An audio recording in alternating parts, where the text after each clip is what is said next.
Hey there, Mama. Welcome back to another episode of the Working Mama podcast. Hope you're going well today. Well, today on the podcast, I chat with Maja, who I have been speaking on and off with for quite a while, and we share a passion and an interest around the mental load and the gender equality that can also come from having good gender equality in the home. And we both believe that, definitely gender equality starts there. And we also have a big chat about challenging stereotypes, improving communication with families and some of her tips. And also she gave some tips as well around managing flexible work arrangements. Yes, not directly related back into the mental load, but she also does a lot of consulting in this space. So while I had her, I got her to give some tips around this. It is an absolutely amazing chat. I always love these podcast episodes where I get off and I feel so inspired and motivated and just speaking with like-minded people, and that I think also give you so many tips. And also if you're there going, that's right, I feel this and I've also been going through this as well, or know that you're not alone. And that's really where some of these podcast episodes really come in, and most of them actually, of helping you navigate, life as a working mum, but also knowing that you're not alone. And this episode is brought to you by the Working Mama Village, because that is a really big part of the Working Mama Village, as well as about community, knowing that you're not alone, but giving you the support, the resources, and also the education on how to navigate working mum life. Also, if you'd be able to leave a rating or review, share this with other people, that would be absolutely amazing. So this podcast can get into other people's ears that also may need some support as well. So let's get into it. Welcome to the Working Mama podcast, a show that provides real-world tips, tricks, and advice to all working mamas on how they can have a career, family, and hopefully one day break the glass ceiling. Welcome, Maja, to the Working Mama podcast. How's your day going so far?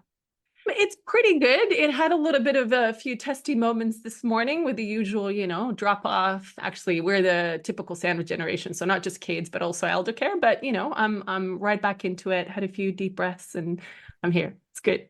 Fantastic.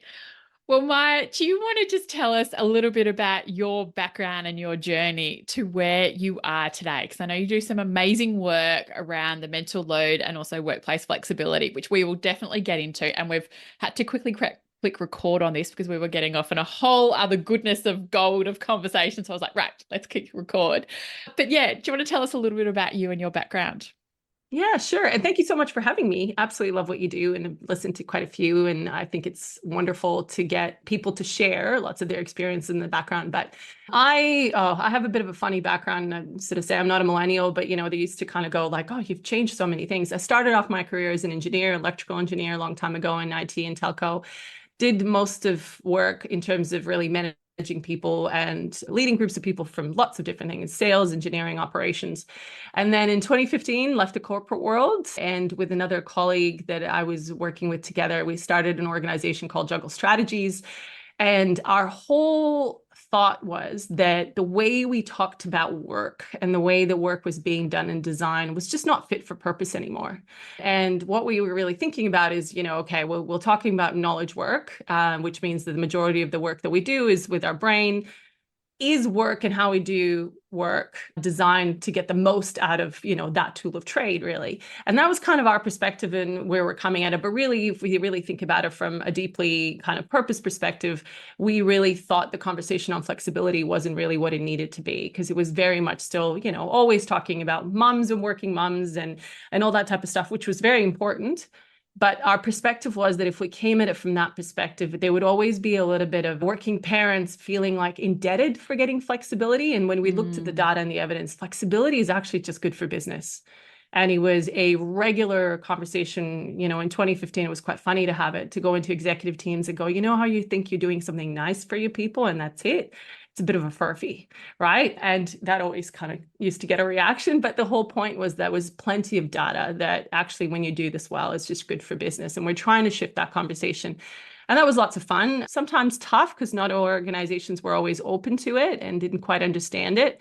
And then COVID hit, and obviously that changed the world. And we're still really, I mean, there's still so much to go in terms of how we design work to get the best out of ourselves. And we're still doing a little bit of work in that. And I continue to work in that space. And then sometime, probably about 4 or 5 years ago, we started having this thought that, if we really think about it, just like work as a system wasn't designed to be fit for purpose anymore. We were three women working in and loving our work, 8 kids between us in juggle. And, we were all just kind of going like, okay, when it comes to household labor, we live in very equitable partnerships, and, lots of things, all that visible stuff was very much equitably split up in our relationships. But there was this thing about the fact that we always had this stuff that we were doing all the planning, all the thinking, all the worrying. Our partners were happily to execute on all the things that we had put in plan, but, and it just didn't seem to make sense anymore. And so our whole thought was, actually, how we do things inside the family as a system, how we operate and how we work, almost like the other side of the coin, didn't seem to be fit for purpose anymore. And so we thought like, let's go try to see what we can do in this space. And we started Mellow. And that's how the whole sort of research and passion project and the deep dive into mental load, what it is, and how might we be able to solve for it sort of started. What a background, and certainly going from engineering and also talking about flexibility back in 2015, which, the working from home concept really wasn't as much around today as what it is. But you're so right. And I've even been a part of conversations in my corporate world that flexibility isn't just for working parents, it's also for everyone. Like a colleague of mine wants to be able to go off and play soccer and go to soccer training and things like that without going, oh my goodness, I know you better work from home, and makes training more accessible and things like that. And when he said it to me, I was like, oh, that's right. It's not just other parents that want it. It's everyone, because they want to be able to live their life and just not, live to work really. 100%. 100%. Our rule was at the time that we started, and it was always a little bit, again, another point of contention, but it seemed to kind of work really well. It was, if you wanted to work with us and we wanted to help you implement flexibility, it had to be for everybody. It cannot be for a specific group of your employees, and you're not allowed to ask why. We wanted to take that off the table. And so again, it's just this interesting thing. It's like, we shouldn't have to say why. Ultimately, if we have set up the relationship inside the organization the right way, let's have a conversation. If I'm doing my job and if I'm doing it well enough, and what is it that I'm here to do, and what am I, when do I need to deliver, and at what level, and how do I grow, and all that kind of other stuff. But really, where I'm working from is just a tool, right? In terms of delivering that. Sometimes that's actually a better tool because maybe I need deep work and everything else to be done. So yeah, it was always a little bit of a thing to kind of break some mindsets, but flexibility just continues to be such an important part. And we still don't have our mindset where it needs to be yet. Yeah. And you see a lot of corporates these days even saying, no, it's 5 days back in the office. They claim because of culture and things like that. But we know that there's ways that you can make this work. So it's interesting how, as much as some things have shifted, some things and some people's mindsets and outlooks have also not shifted post-COVID. Yeah, I think, honestly, I thought I would have nothing more to say on flexibility probably about a year ago. I thought we'll have we've seen that this works. We've learned that it works. Why are we still talking about this? And then we're again, going back into trying to pull people back into the office and all that kind of stuff. And again, I think in another year, there'll be another kind of cycle. But if we really, whether it comes to mental load or flexibility, the one big thing that I always try to keep in mind is that we actually do have to look at it from a compassionate perspective, right? This is hard. We are changing some really deeply personal beliefs and systems and norms, and kind of switching that overnight, which I know it wasn't overnight in COVID, but kind of was, really upset a whole bunch of stuff for people, right? And when we are, and I think one of the big reasons that we're seeing a massive return to the office sort of mandates and things like that is just the economic situation. Yes, it is a little bit of culture, but it's actually the fact that a lot of people are under a lot of pressure and they're grasping onto things that they know they used to work in the past, right? It's like everybody in here, control, right? We get back into trying to control things. And this is a really, really good way to control things. Again, again, I just don't think that's the right way. And there's so much more opportunity, but I think we're all going to learn those lessons over time. Yeah, 100%. So just quickly, I know we're going to talk about mental load shortly, but just quickly, what's your advice for people if they're getting that request from their employer to go back into the office more than what they, I guess, really want to? What's some advice for you on what path of action they could actually take to probably try and negotiate how they can get up form a relationship in a situation that works for them? Yeah, it's a really difficult one. And it really depends, I guess, how tough and strict the situation is. Because I know that there's a ton, and we work with a ton of sort of what you would typically call middle managers that I don't necessarily believe in the things that they're now having to implement, right? So it's really hard because, our point of reference and our point of conversation is our manager who's like, yeah, I don't believe in this either, kind of thing. And I think it's silly too. So we don't always have a lot of power in that. And, I can't say that I have anything to say that is going to change, the overall company structure, apart from the fact is like super happy to get involved in that conversation and get the executives around the table. And I think we can shift some stuff. But my whole big thing is two things. One is to focus on the work to be done. I think when you're having a chat to your manager, rather than coming at it from the point of view of like, I really need this for these reasons in my life and because this and this is going on, we're always going to have that conversation and your manager's going to need that. But trying to kind of turn it around and go like, these are the things I need to get done. And this is how I can get those things done by working in this flexible way. I've thought about the other one is to kind of look at it from a team perspective, right? Because I think that's the difficult bit for a lot of leaders that we talk to are like, I am left with having to integrate 5 different needs of 5 different employees, and I'm struggling to make it work at a team level, right? And so then it becomes a lot easier to just say no because it's just too hard basket, right?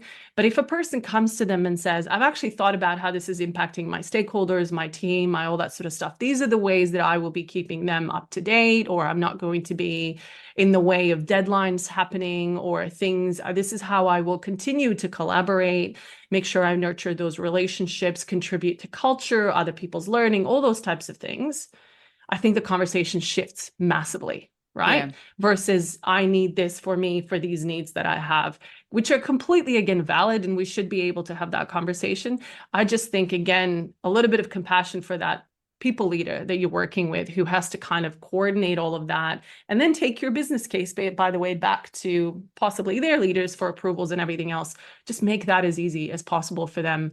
So they get basically put into position going, okay, well, the work's not going to get impacted in any way. You've thought about, the work to be done.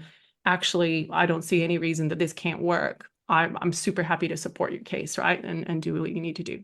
Yeah, showing that there's a win-win between the individual and also 100%. the organization, and then also taking into account the organization's needs, challenges, and opportunities and things like that. So Absolutely. yeah, there's certainly a lot. You did a post on LinkedIn the other day around, cognitive labor and the cognitive elements of this. And you said it was off the back of a conversation that you'd had with a workshop you'd run with a group of leaders.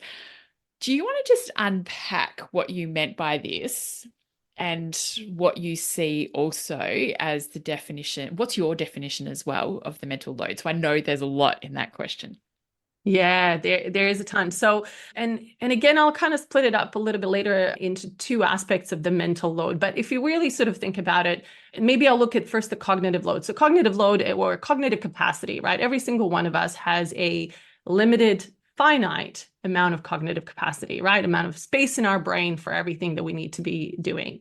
And that is given to all the different aspects of our life, right? Some of our cognitive capacity in any given time is being given to work. But at the same time, our brains are always going. So if we are at work, we're potentially also carrying and processing and thinking about all the other things that are going on. And so, whether it could be elder care, whether it could be just emotional stuff, it could be relationship stuff. So all that type of thing. So it's very different to physical labor, whether you just do and you focus physically on one thing at a time. You can. Cognitive labor is a little bit more complex because it's invisible, it's happening all the time. I think that's kind of more, I guess, when you're looking at the not scientific, that wasn't highly scientific, but the technical term in terms of cognitive capacity.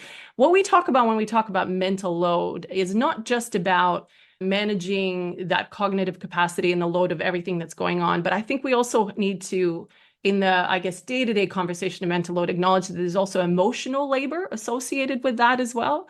And, the way we talked about it was just looking at, and especially we were focusing on parents, right? And carers, actually not just parents, but carers, because there's an incredible amount of increase of that load that comes with caring. Right? It's this additional layer on top of all the other things, from paying your bills and showing up at work and managing a relationship with a coworker, that caring just adds on and actually then decreases the amount of cognitive capacity you have then left to engage with everything else. Does that make sense? That was a bit all over the place, but we got there. No, we did. And certainly, yeah, the mental load, so many people just say it's always, I guess it's elements of what we refer to as like, I'm being exhausted. There's so much going on.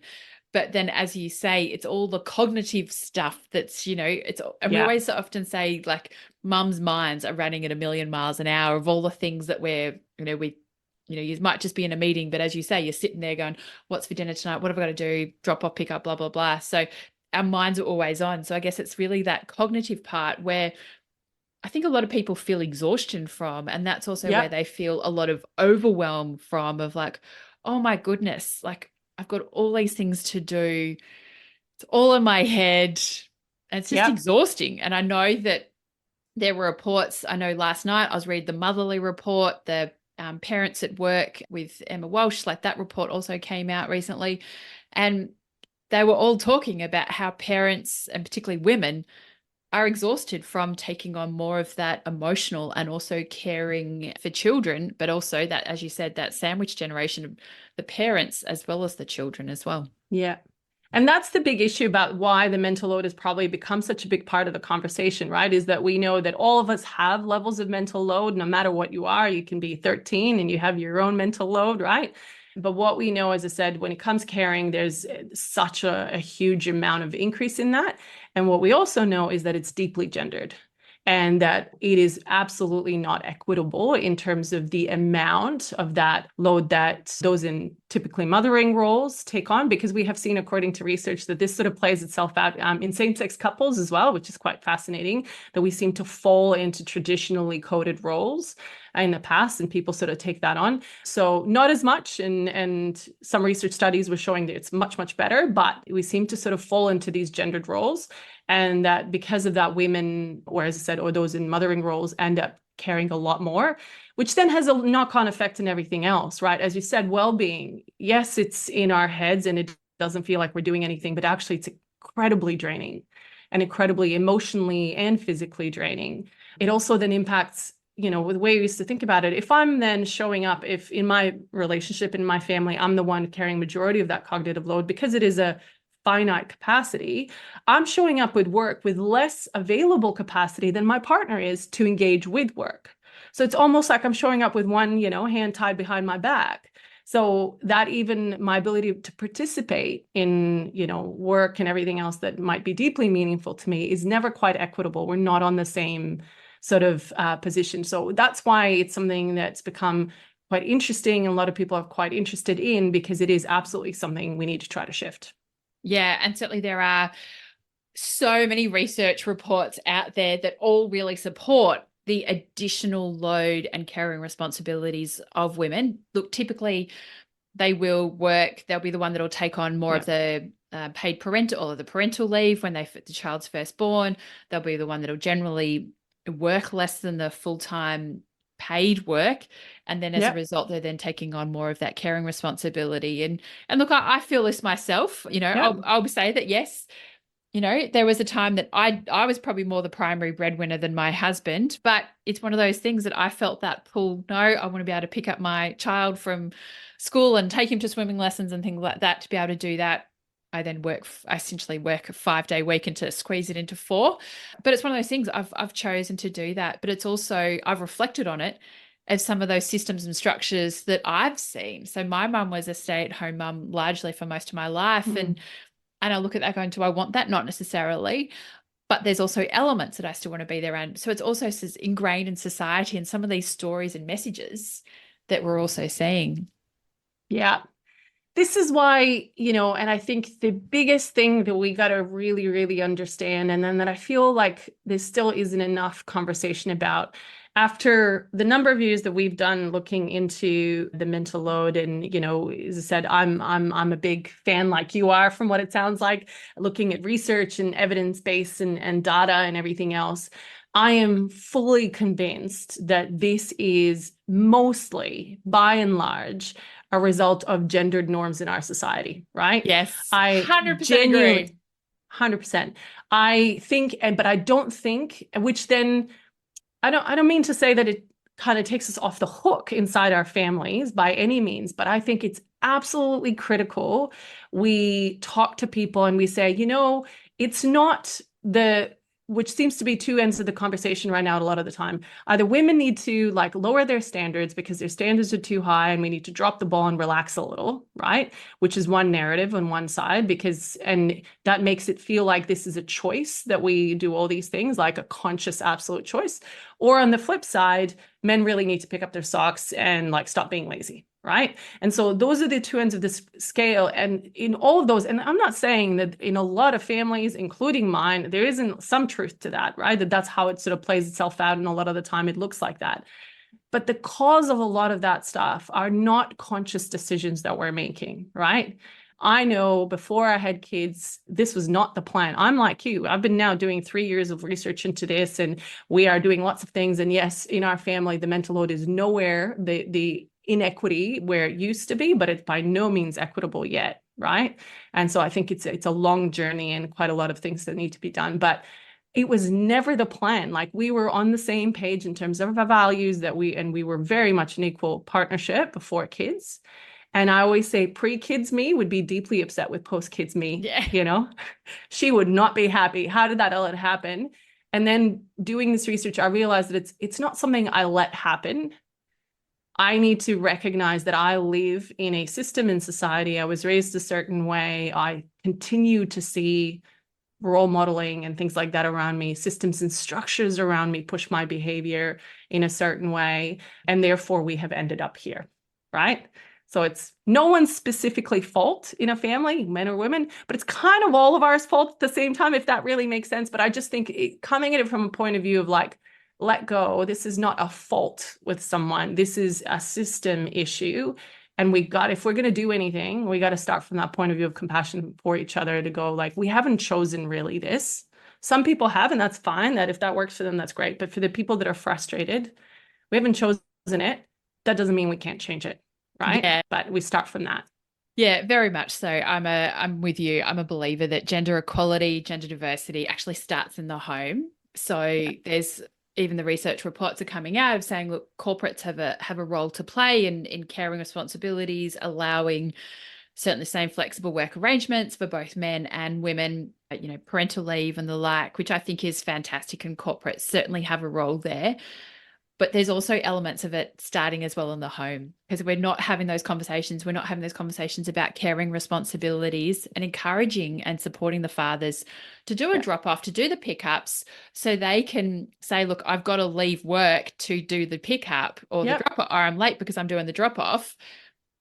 And particularly those that are leaders, they then won't be role modeled in the organization. We often talk about parents role modeling for their children, and we also in a corporate world need those role models in the organizations.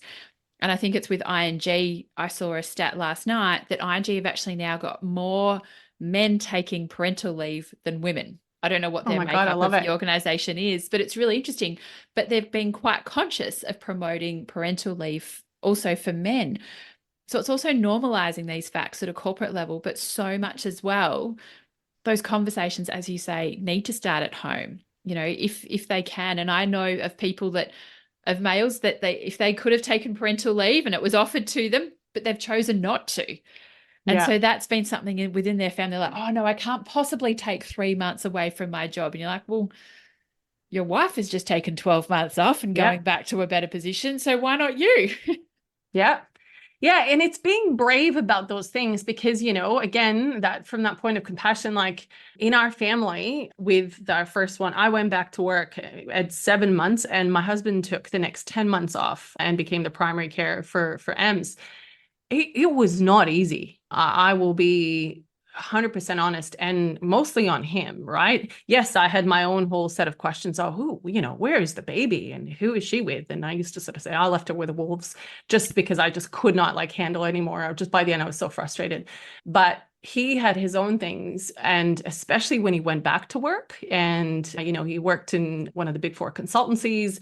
The partner track is kind of what everybody's going for, and everybody had labeled him as the one who's not interested anymore by the time he came back. And he's How just going, interesting. why? Right? He was fully much put in that category that they were really surprised. Oh, you are interested. And he's just going, what made you? Oh, well, you took time off. Yes, we have a policy, and they were very much progressive in terms of policy. And I thought this was a wonderful thing, but behind closed doors and small circles, are you really committed anymore? So it is like all the corporate stuff is really hard, but I think it's about, those tough conversations at home. And again, not when we're mad, not when we've had enough, and because we don't have good conversations. And let's be honest, right? Majority of the discussions that I think we used to have around this stuff in our family would be like when you're at the end of your tether, you know what I mean? And they're just not productive. But it's about how do you make the space when everybody's calm and everybody's coming at it from like, okay, this is in both of our interests. How come, are you uncomfortable about taking the parental leave? Okay, so, and I think it's just like just bringing stuff into our prefrontal cortex rather than like going on bias, right? And going, hey, it's your kid, right? Like you're never going to get this again. It is the most magical thing. Yes, you might actually get some people talking about you, but is that worth it? Right? And I genuinely think if we all kind of helped each other and unpacked a whole bunch of stuff there, that a lot less people would be making those very quick decisions going, I can't possibly take time out. You know what I mean? Some still would, all good, right?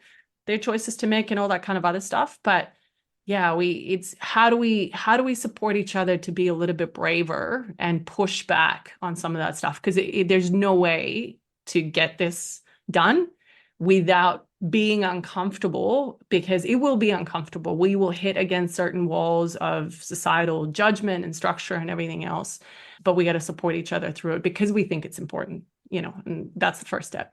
Yeah, it's certainly it's there. And when you look at the workplace these days, you've got 5 generations potentially in any one organization, a multitude of cultural backgrounds that also come from. So there are also some cultures that, the male is the breadwinner, and he's expected to go out and have that, whereas the woman is typically the homekeeper and things like that. So what also do you see from a cultural perspective? And it's also going to be about breaking down this, I guess, across all levels to help normalize this, because generally, I don't know about you, I don't just work for the money. I also work because I actually get a lot out of it. I also want to be a role model for my children. Even this morning, my son said, I don't want to go to childcare. I want to stay at home with you. And I said, sorry, mate, if you want a roof over your head and you want to go on holidays, I have to work. And he's like, oh, okay, well, that makes sense then.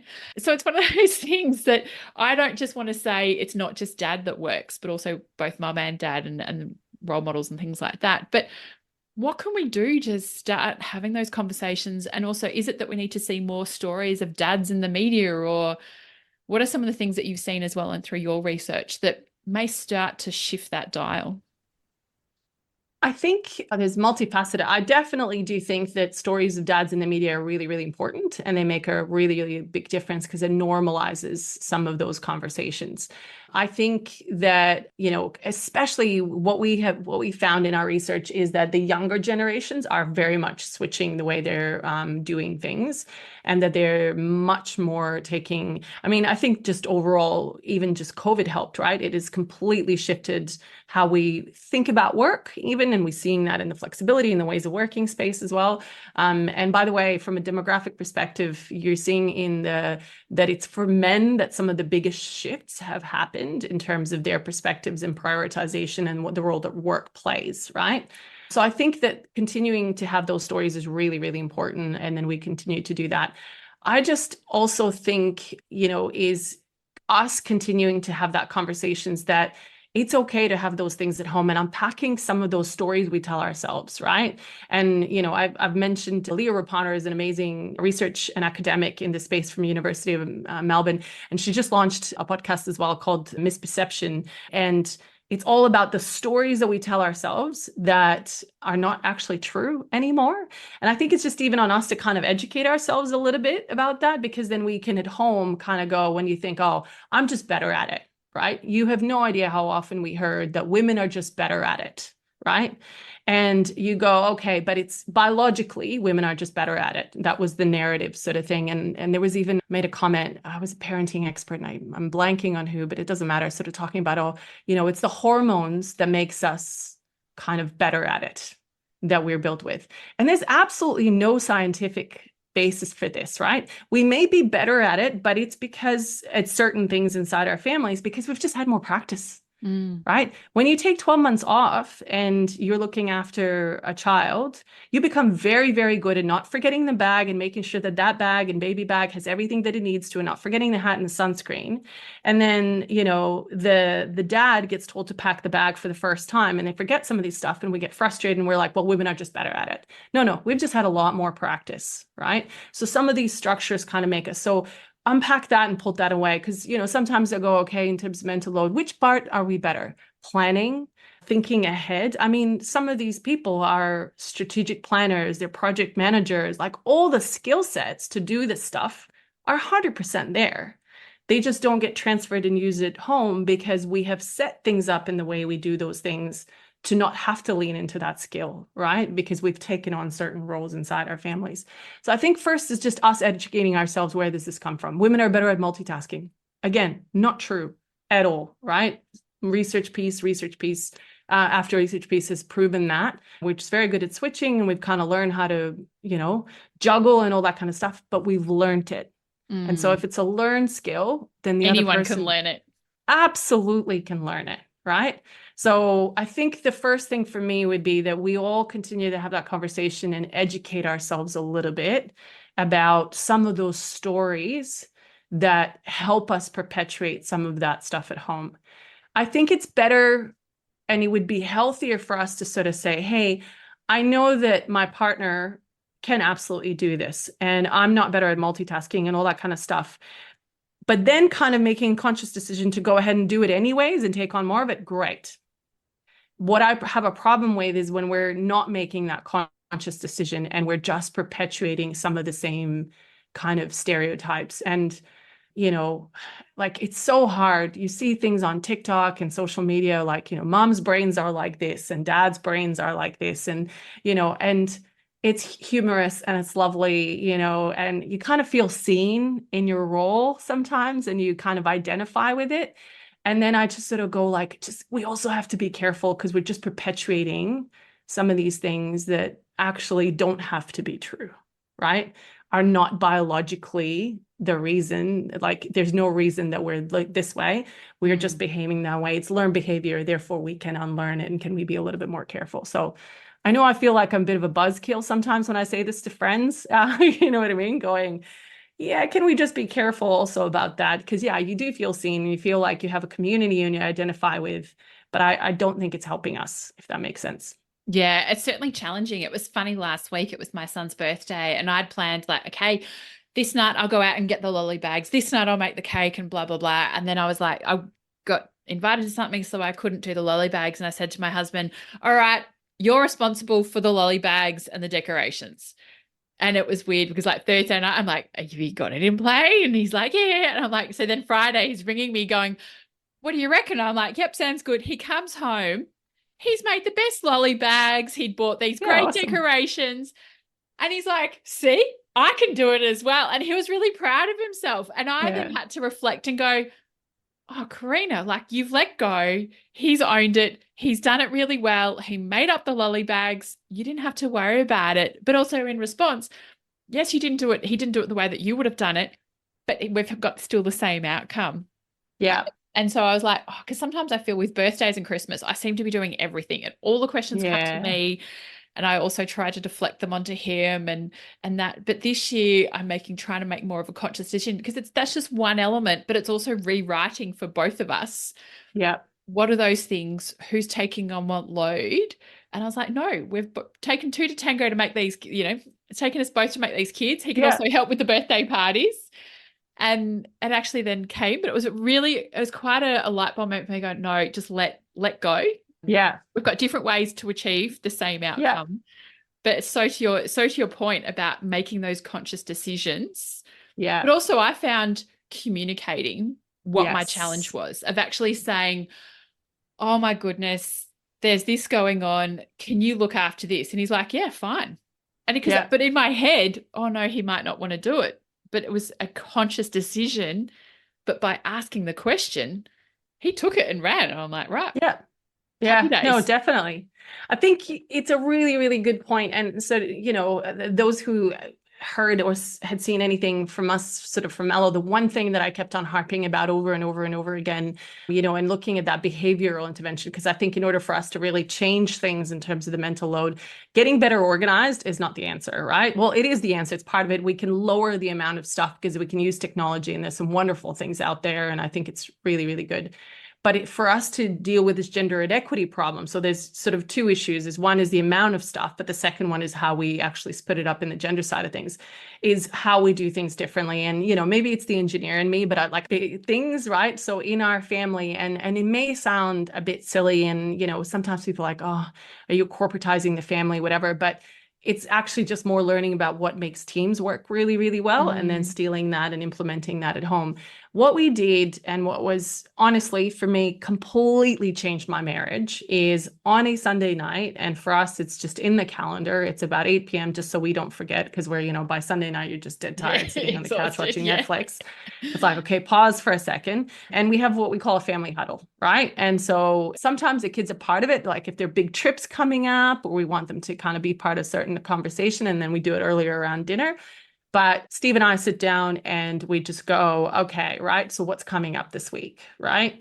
And in that moment, it's much easier to go like, these are the big things going on for me. These are the big things going on for you this week. How do we manage the calendar? Because it's, yes, you may have like a routine, and I love routines, and I think they're really important. Another part of reducing cognitive load, remove as many decisions as you can out of yourselves that are just not that important.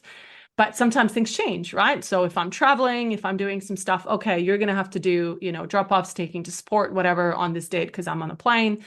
So we align then, and it feels like we're not having a bit more of that panic moment, right? It was like, oh, I'm not going to be able to do this.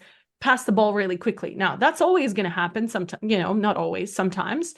But if you can remove some of that and kind of give a little bit of runway to each other about how things are going to be shifted and what's going on, it was really, really good because it was a scheduled thing rather than in that moment. We're usually calm, right? We're not kind of coming at it in a moment of frustration.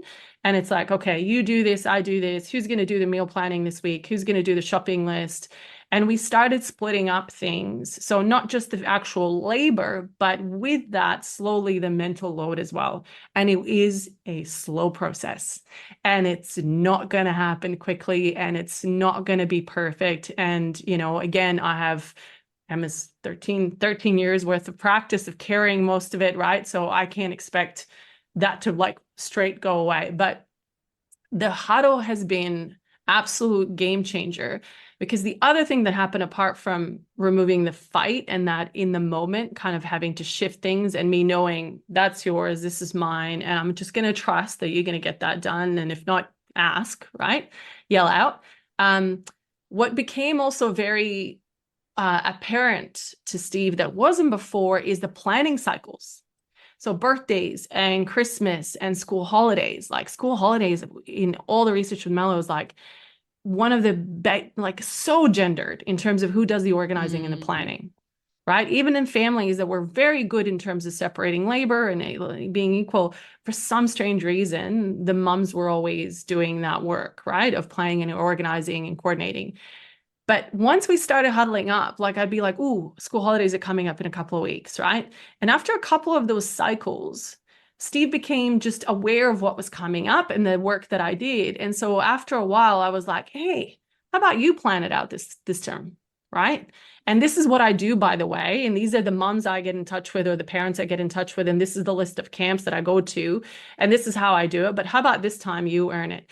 You go for it. So it was kind of this slow process. And I said, like, one of the happiest moments of my marriage was when one time he showed up with just a blank piece of paper and he had drawn out 2 weeks, right? And he showed up in the huddle. He's like, hey, they're coming up. Holidays are coming up. Which days do you want to take off? Which days I'll take off?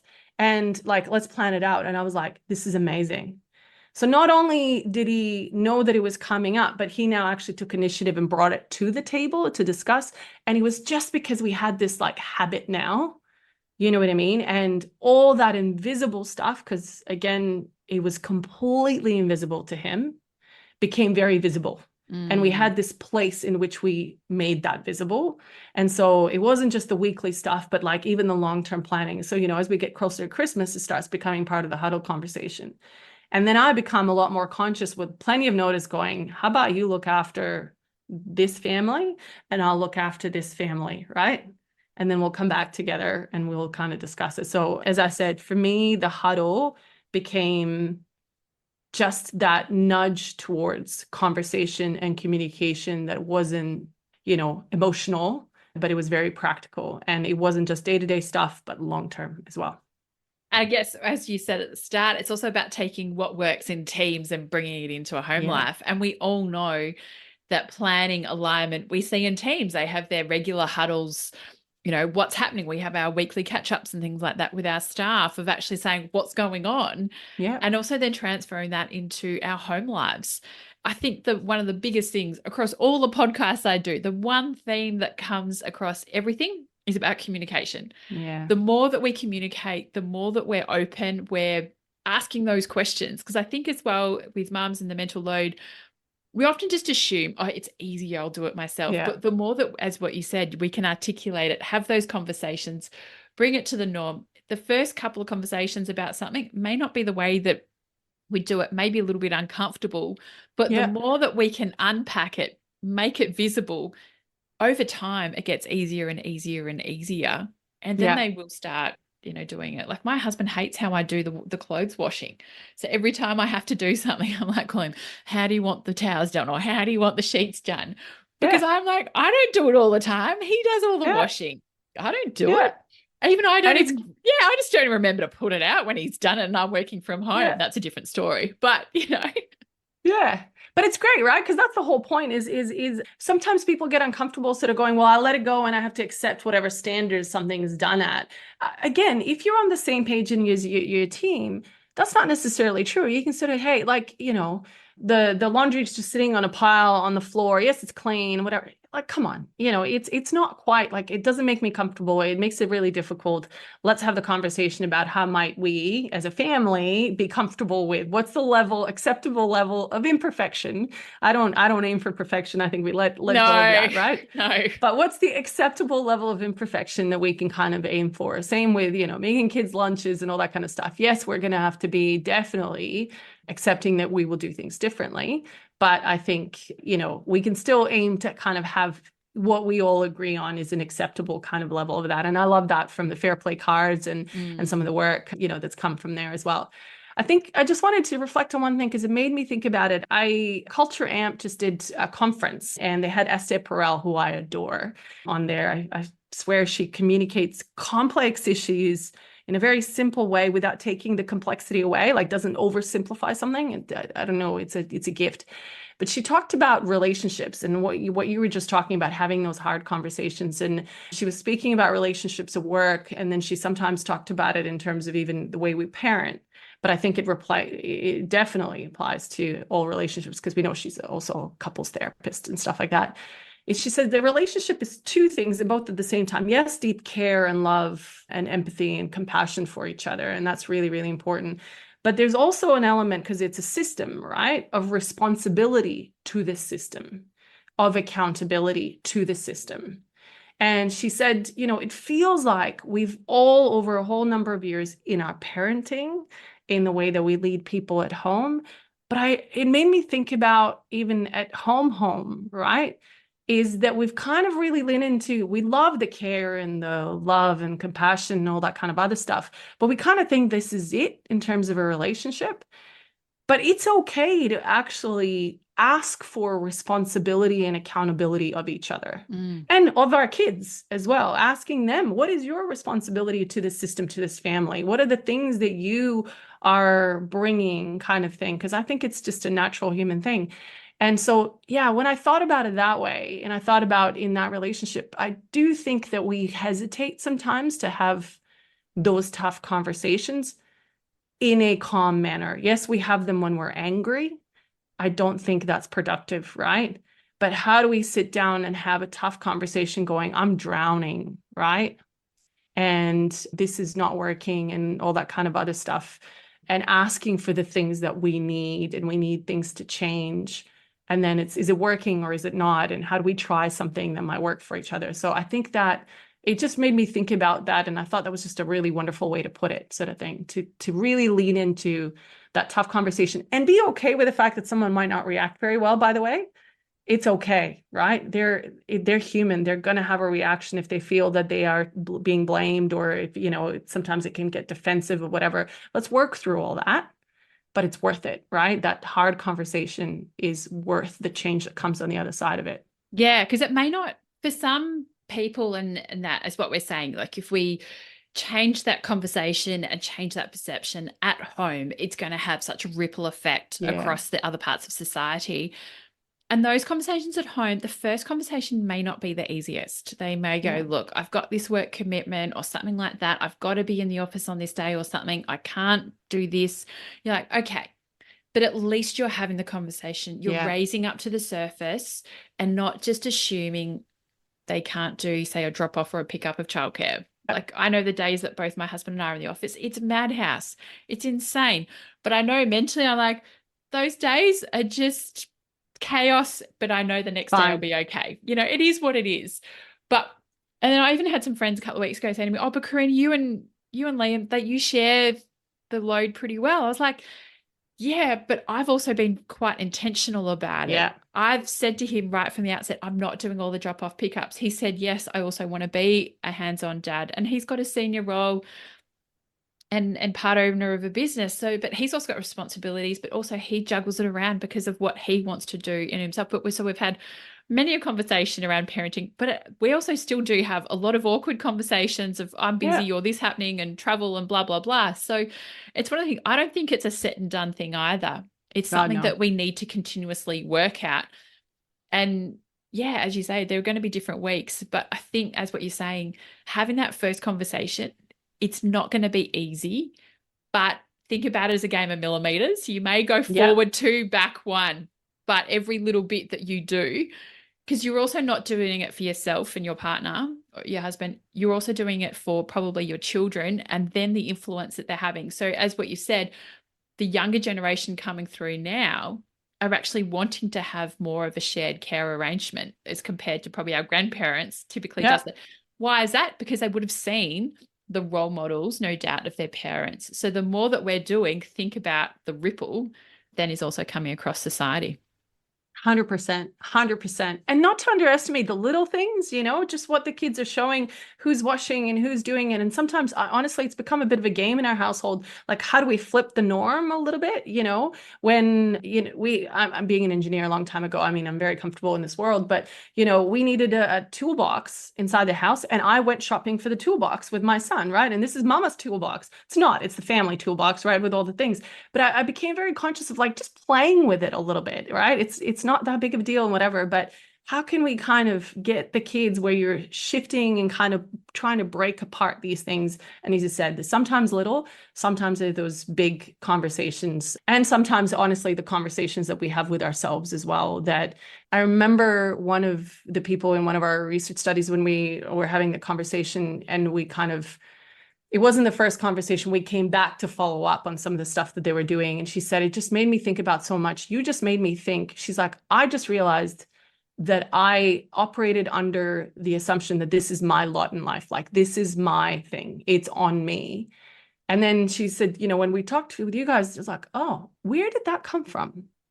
where did I get this deep belief that this is my thing? And listen, there's lots of research around motherhood gatekeeping and how we have this deep sense of identity of mother, and therefore we will hold on to tasks because they make us feel like that identity then is stronger that way, and we will hold on to certain things. I'm not blaming moms here as well. I'm just explaining why we do the things that we do without even knowing that we do them, right? It's not at all saying that women have that blame, but it's just unpacking some of those things in our own heads, going, there's nothing about me that makes me more suitable or the one who has to carry all of this, do all of this. Like, why? What is it about my life that's less important, or my energy more expanded, or anything to be able to do that? It's not true, right? Like, I'm just a human like my partner is, and therefore we keep on trying to shift back. Because, I don't want to get it to be to when it's too late. Because when we did some work, we talked to a lot of family therapists, and they would say, like a lot of the time, by the time you end up at divorce, it's because of like the stupid stuff. Somebody didn't load the dishwasher and they were meant to, it's not all the other big things. It's the little things that end up being the final straw.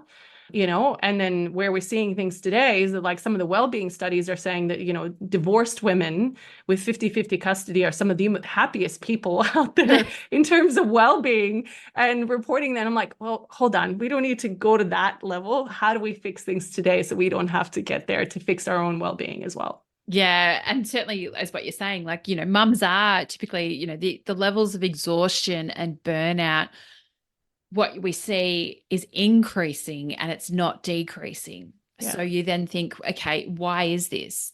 And generally, sadly, too many times it comes back to they're exhausted from doing all the things that I say in inverted commas we should be doing. I don't say that we should be doing anything. We should be then able instead to divide and conquer. Like, I outsourced my cleaning. I hate cleaning, but it makes me so much better by having a cleaner and outsourcing it. Yeah. I'm lucky that I can afford it, but it's also something I'd be willing to forego other things so my cleaner can come once a fortnight and keep my family sane and, happy as well. So it's those things about also, you don't necessarily have to look at what other people are doing. Yeah. But it's also really important to work out what works for you and your family, and particularly between you and your partner.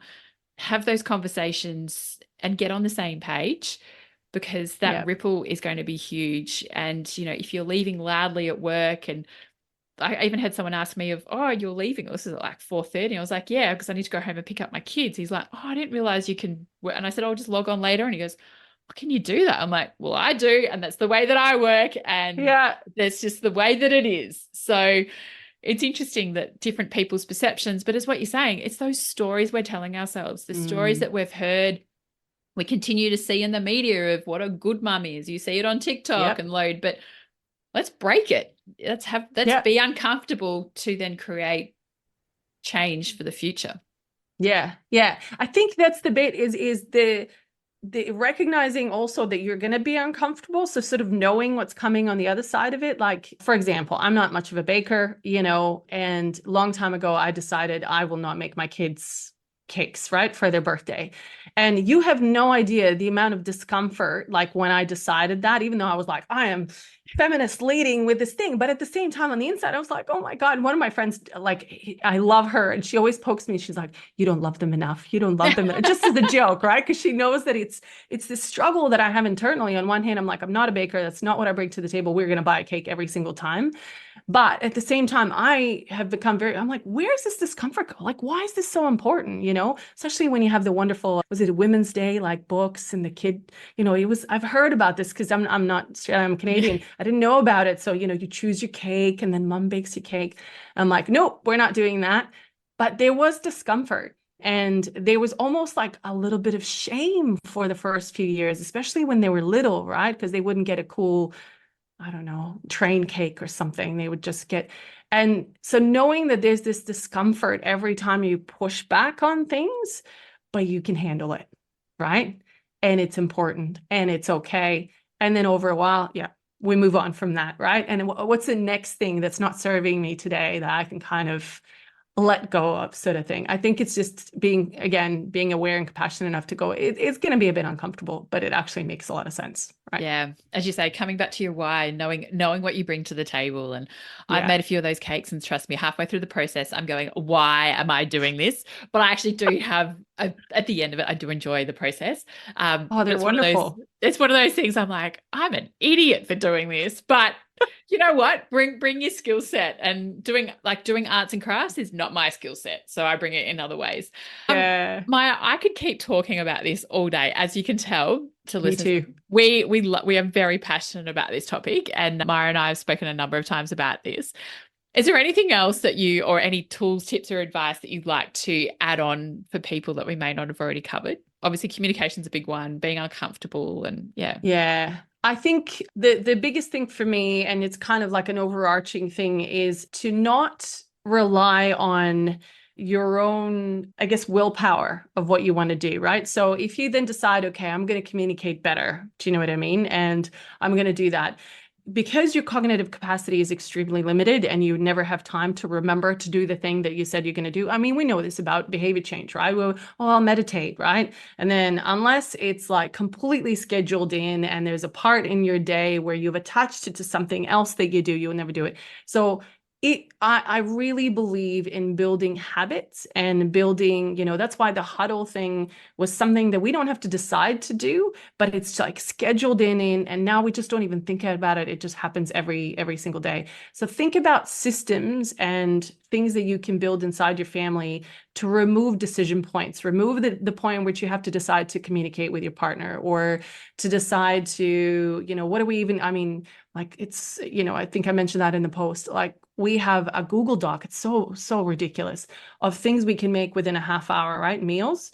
And on a Sunday night when we do our meal planning, we just open up the Google Doc so we don't repeat the same meals every single week, right? And we pick 5 things out of there, and then we do the shopping list out of that. And it just removes like having to think about all these things. So think about how you use systems and processes and habits to remove decision points, I think is another really, really big thing for me, including where you and your partner, whether that's a weekly huddle. We also then have a quarterly, which is more about long-term, like, what are the schooling for kids as it was coming up, holidays that we're planning, long-term wills, all that stuff that never gets discussed, kind of. And we just go for a date night, you know what I mean? And we kind of go, okay, we're, sit and have a glass of wine first, and then we're going to sit for another hour and go through all the sort of stuff that we need to make it fun. So use your schedule, use your systems, I think is a really, really big thing as well.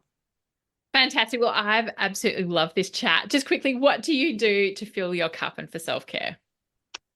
Oh, that's such a good question. And, because I've been doing a little bit of work with some people recently, I actually started with myself and going, I honestly kind of go through those questions.